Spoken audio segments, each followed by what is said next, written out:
শ্রমিক মারে, যেই হাতে শ্রমিক মারে দুনিয়ার মন্তর, যেই হাতে।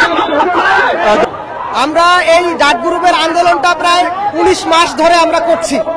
আমাদের মার্চের 7 তারিখে শ্রমিকদের পাওনা পরিশোধ করার কথা ছিল, মে মাসের 7 তারিখে, কিন্তু শ্রম উপদেষ্টার কথা মালিকরা মানে নাই। আমরা 13 তারিখে সংবাদ সম্মেলন করেছি। 13 তারিখ সংবাদ সম্মেলন করে আমরা 20 তারিখ আজকে শ্রম ভবন ঘেরাওয়ের কর্মসূচি আমাদের ছিল। যেহেতু অন্যান্য কারখানার শ্রমিকরা যমুনার দিকে এসেছে, আমরা আমাদের দাবি নিয়ে আমরা এই যমুনায় এসেছি। আমরা চাই ডাক গ্রুপ, ট্রানজিট গ্রুপ সহ সকল শ্রমিক যারা পাওনা পায় নাই, সকল শ্রমিকের পাওনা পরিশোধ করা হোক।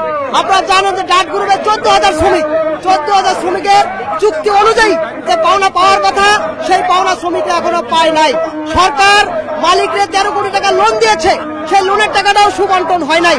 তাই আমরা সরকারের প্রতি দাবি জানাবো যে অবিলম্বে এই ডাক গ্রুপের শ্রমিকদের ন্যায্য দাবি মেনে নিয়ে শ্রমিকদেরকে কর্মস্থলে ফেরার সুযোগ করে দেওয়ার জন্য দাবি জানাই। আমার সাথে ঘটনা আপনারা চান নাই, আপনার বাড়িতে আমরা এসে আমার বাড়িতে আপনার আইসে উঠবো। আমাদের দাবি হইল যে আমরা দীর্ঘ 19 মাস ধরে আমরা দৌড় করতেছি, আমাকে বর্ণনা ক্লিয়ার করতেছে না। এই যে রালিং মাসের 7 তারিখে আমার উদ্দেশ্যে বলছিল যে বর্ণনা সবকিছু ক্লিয়ার করে দিব। আমার তারপরেও 7 তারিখ পরে গেছে, আর কোনো যোগাযোগ দিচ্ছে না, আমার বর্ণনা ক্লিয়ার করছে না। আমি বলতে চাই সুস্থভাবে আমাকে বর্ণনা ক্লিয়ার করে দেও।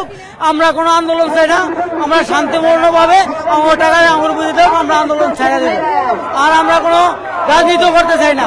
আমার কথা আমরা শ্রম করছি, আমরা কষ্ট করছি, আমার টাকা আমরা বুঝে দেবো। আমার 5 টাকা আছে, 16 বছর ধরে সার্কি করছে, একটা বেনিফিট আছে, আমার টাকা আমরা বুঝে দেবো, আমরা চলে যাবো। কোনো সিদ্ধান্ত দেয় না। এই জায়গায় যতগুলো পুলিশ আছে, একটা পুলিশ আমাদের দায়িত্ব নেয় না। কেন দায়িত্ব নিতে পারে না? কেন আমাদের কাছে ওনারা লাগতে দেয়? ওনারা দায়িত্ব নিতে পারে না। আমরা যেখানে আজকে যাবো ওইখানে ওনারা পদ আটকায় রাখছে। কেন আমাদের পদ আটকায় রাখছে? কিসের জন্য? ওনারা আমাদের সমস্যার সমাধান করে দিতে পারে না, আবার বেতনও দিতে পারে না। আমাদের উপদেষ্টার কাছে যাইতেও দেয় না। কেন যাইতে দেয় না ওনারা? ওনাদের কাজ কি? ওনাদের কাজ জনগণকে আগিয়ে রাখা। ওনারা জনগণকে আগিয়ে রাখে না।